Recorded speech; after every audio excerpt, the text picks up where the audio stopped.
Broadcasts of HIKI NŌ are made possible by the support of viewers like you. Mahalo. And by Bank of Hawaii Foundation, investing in Hawaii's future by promoting collaboration, critical thinking, and other 21st century skills through HIKI NŌ.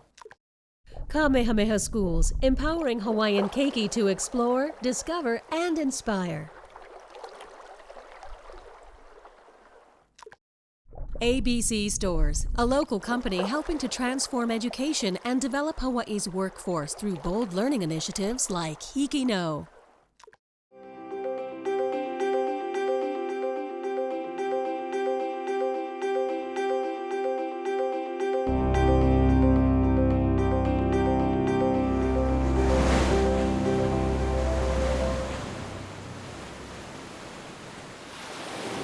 Hi, I'm Noelle Lowe, a proud HIKI NŌ student from Maui High School's class of 2022.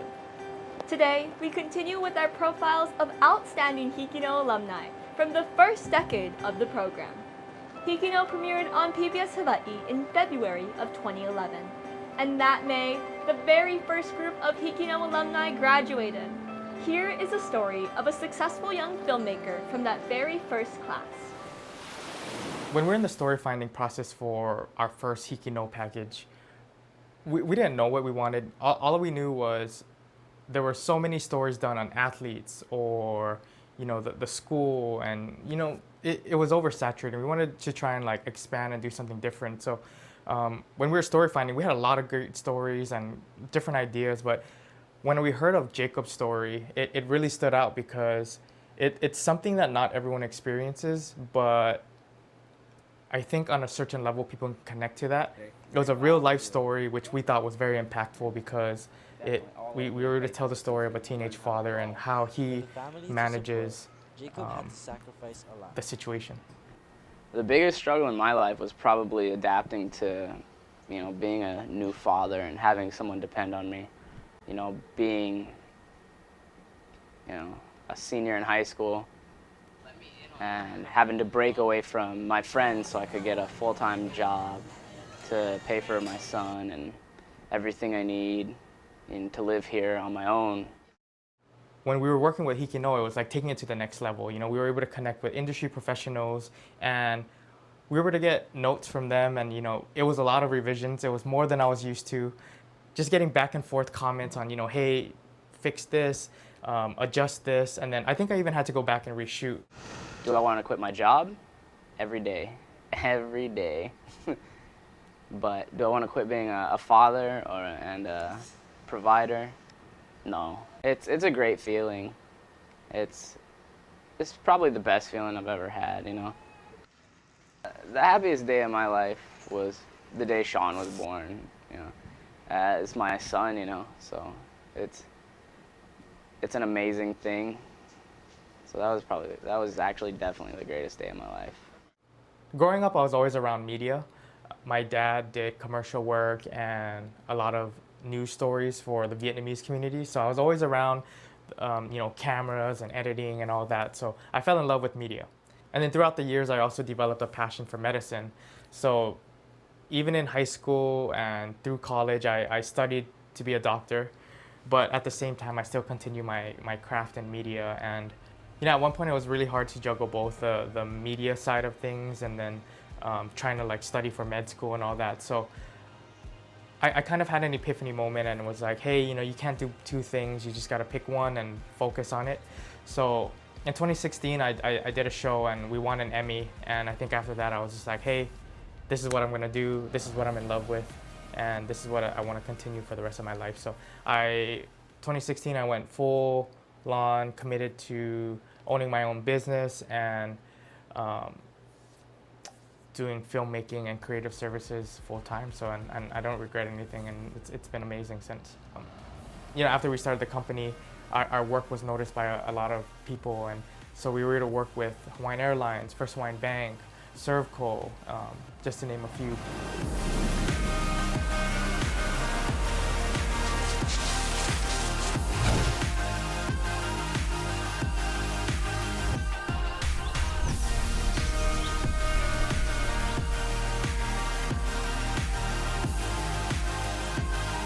So I mean, like, broken down to like the most basic thing, I'm a storyteller at heart, and being able to, you know, started in high school, broadcast journalism, I found my passion for storytelling, and through, you know, these stories and these packages, and it's nice to be able to do that at a, you know, as a career.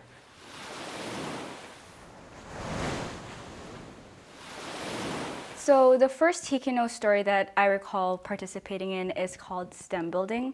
I was still in middle school at Maui Intermediate School, and the story was about a long-awaited construction of a building.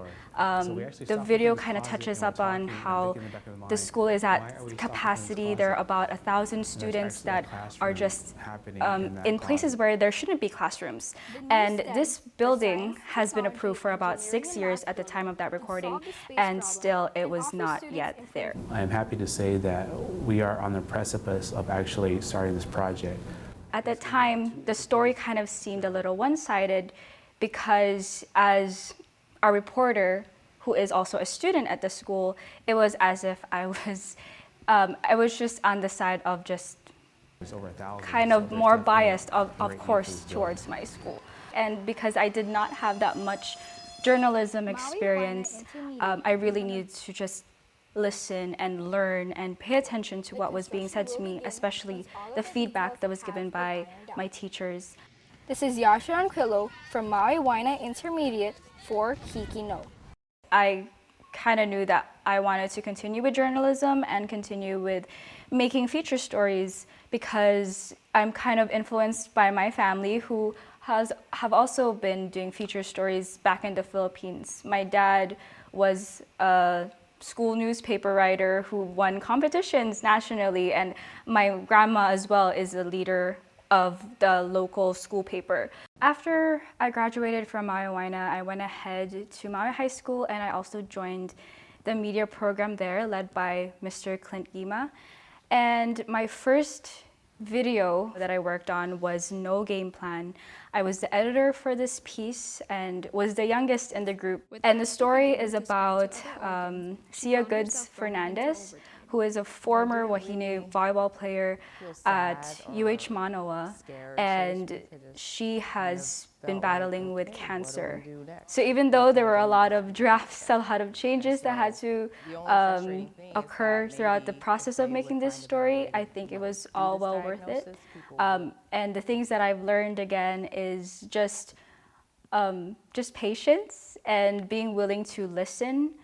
Then in my junior year, I was the producer, camera, editor, writer, and reporter for this piece called I Am Able. And it is a story about Keijan, who has spina bifida. And because of that, it affected his mobility and he has to be on a wheelchair. But that did not stop him from doing the things that he loves.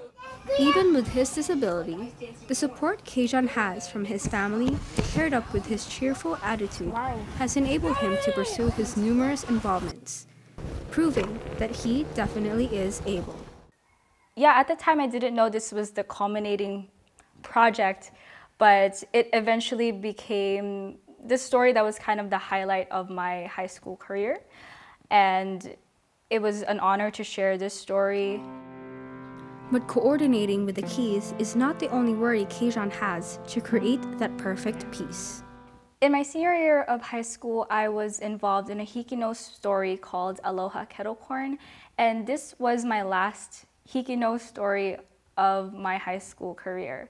And at that time, because I've already made all of these other videos at that time, my teacher, Mr. Karen Cayme, just told me to go hands off for this project. So even though I was involved in it, he told me to just be a mentor to my teammates. We kind of want to share it to the next students who will be the next HIKI NŌ story makers. So I believe that's the standpoint that he was coming from, is just being able to pass on this knowledge and training our new students. After graduation, he gave me the opportunity to teach at Maui High School. So it kind of worked out because I did choose to stay on Maui for college. So even though I was studying in college, I could still go to work at Maui High School.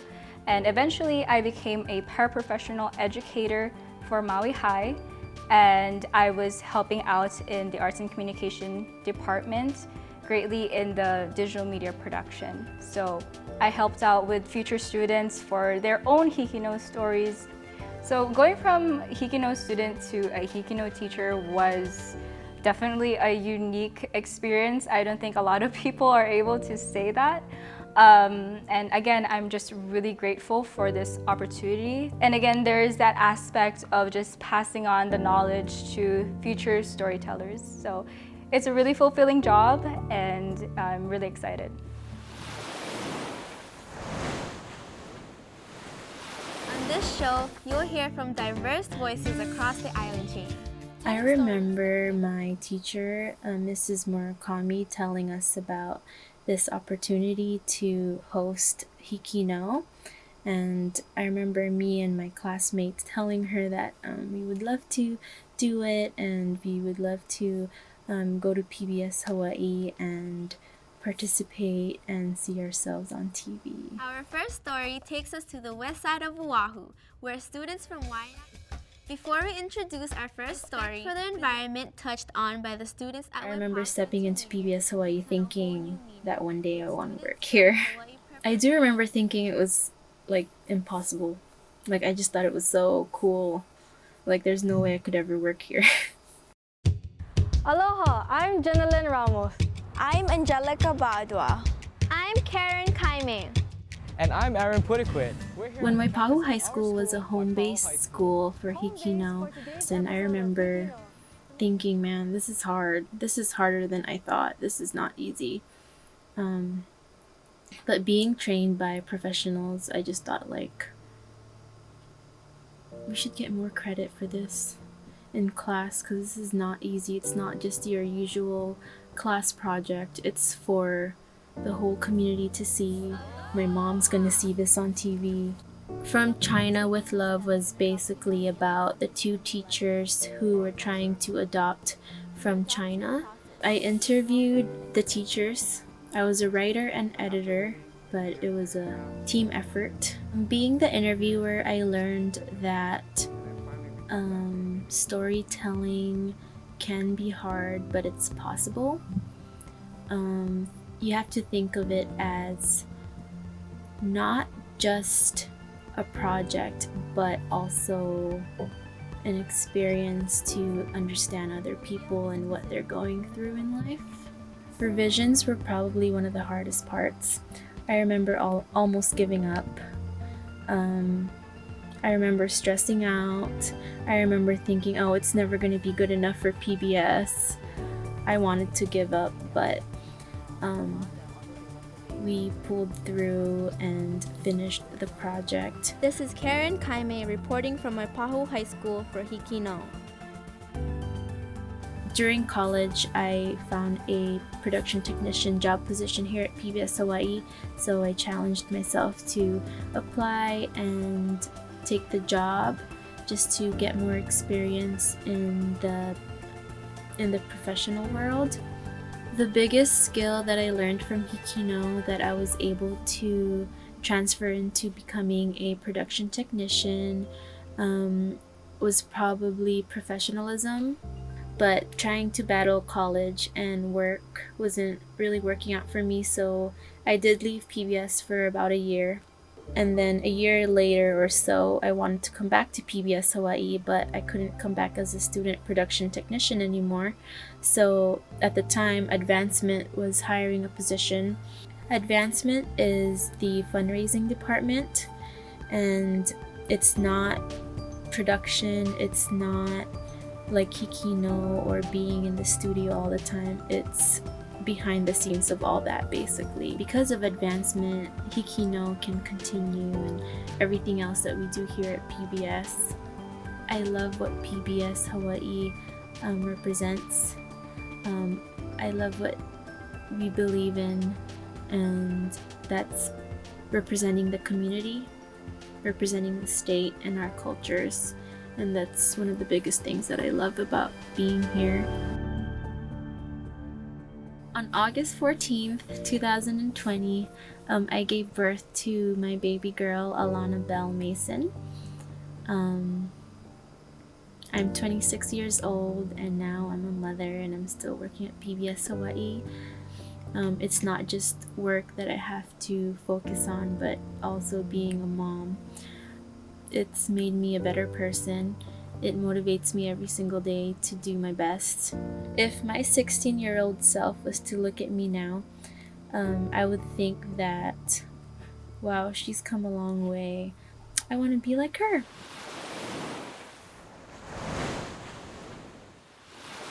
In my senior year of Hilo High School, I was able to work with my teacher, Mr. Kapali, to help be a home base for episode 4 for season 1 of HIKI NŌ. It was very exciting. That was the first time that we've ever produced something like that. The biggest part of our enthusiasm was the fact that it was the first season, and that HIKI NŌ was the first of its kind. The nation's first statewide student news network. The feeling of being part of something new was something that resonated throughout the entire project. Growing up, I would watch PBS Hawaiʻi, and so to be able to work with a television studio such as PBS Hawaiʻi to produce content on a high school level in a way that hasn't been done, it was very exciting. It didn't appear as though we would be able to create anything that would be television worthy, but we received training. PBS Hawaiʻi came to our high school to mentor us, and that gave us the confidence that we needed to be able to work on this HIKI NŌ project. And with that, our attitude shifted to, this is something that we definitely can do. HIKI NŌ, can do. The thing that we got the most from this HIKI NŌ experience was teamwork. A lot of the students together, we were not in the same class at all, so they weren't even in the digital media program. Being able to work with these group of students who I knew, but yet never worked with on a project before, showed me that together we had to really depend on each other to meet deadlines, and that when it comes to meeting deadlines, that it's all hands on deck. The program has helped to connect our communities through the voices of our students. When the episode first came out, we were at home and we watched it with our families. And I know my parents made a big deal out of it. They told everybody. They told my aunties and uncles, my grandparents. They told them, our son's gonna be on TV. So for us, there's a lot of excitement seeing it come to fruition. I remember in all the digital media classes, they actually showed it to them. And on our morning bulletin, after it was all said and done, they actually said, we're gonna play this video on our closed circuit television on campus. So the entire school gets to watch. Of course, after that broadcast, everyone kept saying "can do" to me. They would point the finger, the same thing I did on the broadcast, say "can do, can do." So I became known as the "can do boy." Can do. After graduation, my inspiration from HIKI NŌ led me to want to take digital media technology at Hawaii Community College. I never considered going to digital media as a course of study. I always thought it was going to be something of a hobby to me. But after working with HIKI NŌ, and it got me inspired to want to do something like that professionally, I was given the opportunity to work at Hilo Intermediate School as a computer technician. And at the time, Hilo Intermediate School was just starting their HIKI NŌ program. And being part of the first season, I was very excited to want to help out with that. To me, seeing the students and their enthusiasm in creating videos was very inspiring to me. And that kept me wanting to return and keep teaching students how to make videos, how to use technology, how to use cameras, and ultimately how to tell stories. When it came to my tenure at Hilo Intermediate School, it was shortly thereafter that I was hired at Hilo High School. At Hilo High School, I am the Data Processing User Support Technician. It's a mouthful, but really my job is to work with computers. And so with my background in media, thanks to HIKI NŌ, and also by working with students at Hilo Intermediate School, I was able to acquire whatever equipment the school had for video making, and I was able to find a couple anchors and start making the morning bulletin and make videos again. I'm very grateful for HIKI NŌ, being able to give me that experience, being able to work with professionals in the fields, seeing how they were able to teach us and also to work with students has inspired me to want to work with students as well. Because every year I'm able to experience the same kind of enthusiasm and excitement from the students. I'm able to relive my HIKI NŌ experience every time that we get to work on a project. And so seeing the students and their reactions to being able to work on a HIKI NŌ challenge or HIKI NŌ story or profile, that is something that has really inspired me, and I want to keep that going as long as possible.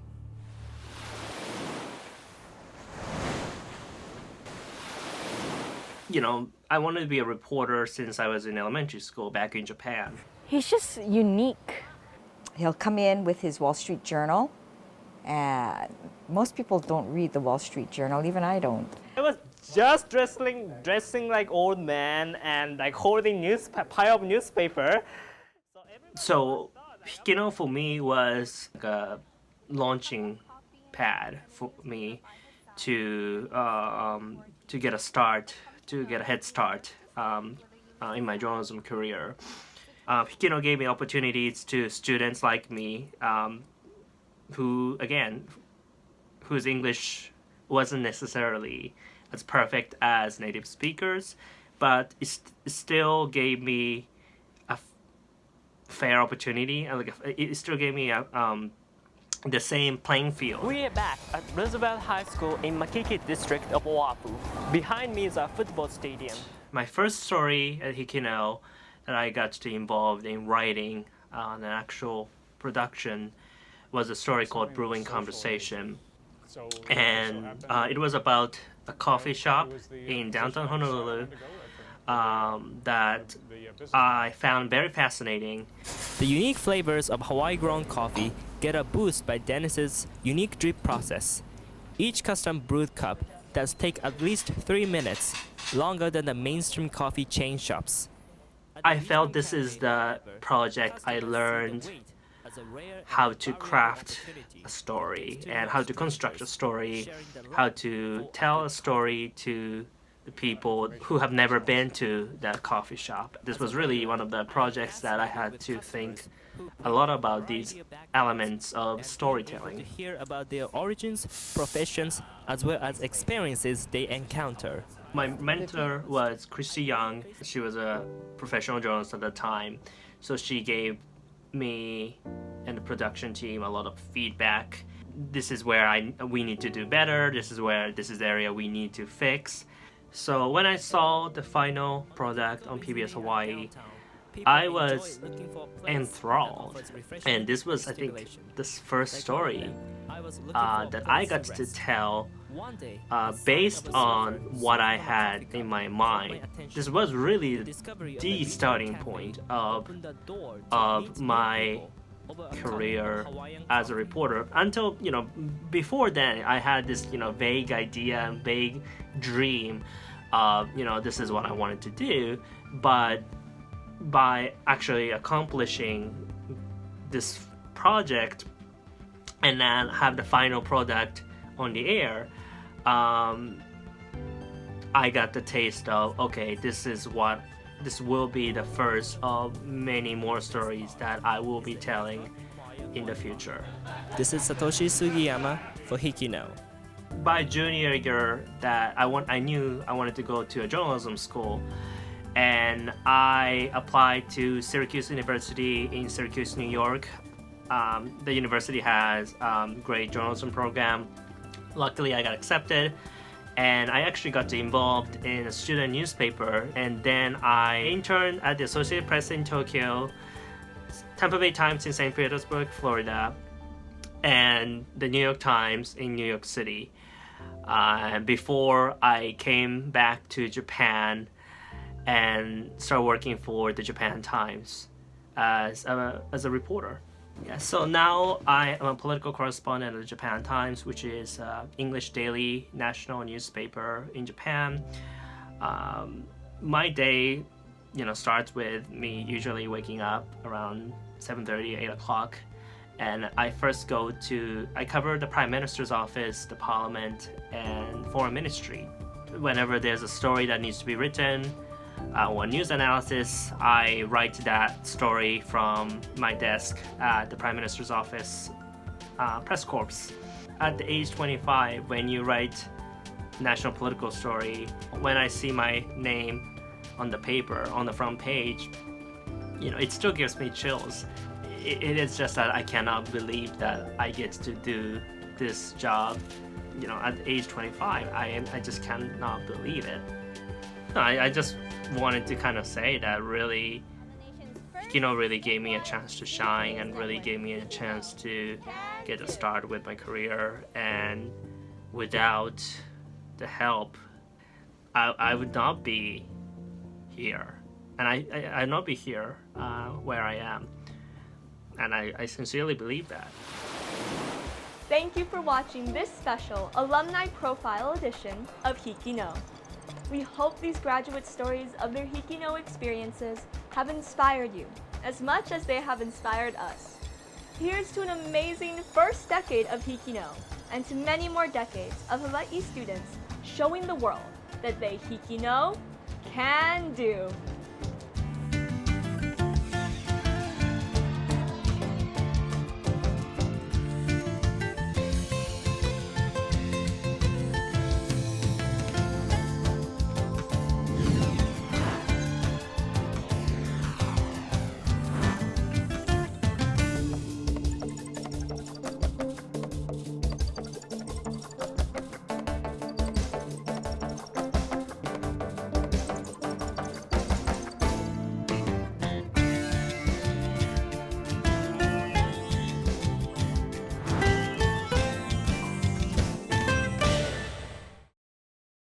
Broadcasts of HIKI NŌ are made possible by the support of viewers like you. Mahalo. And by Bank of Hawaii Foundation, investing in Hawaii's future by promoting collaboration, critical thinking, and other 21st century skills through HIKI NŌ.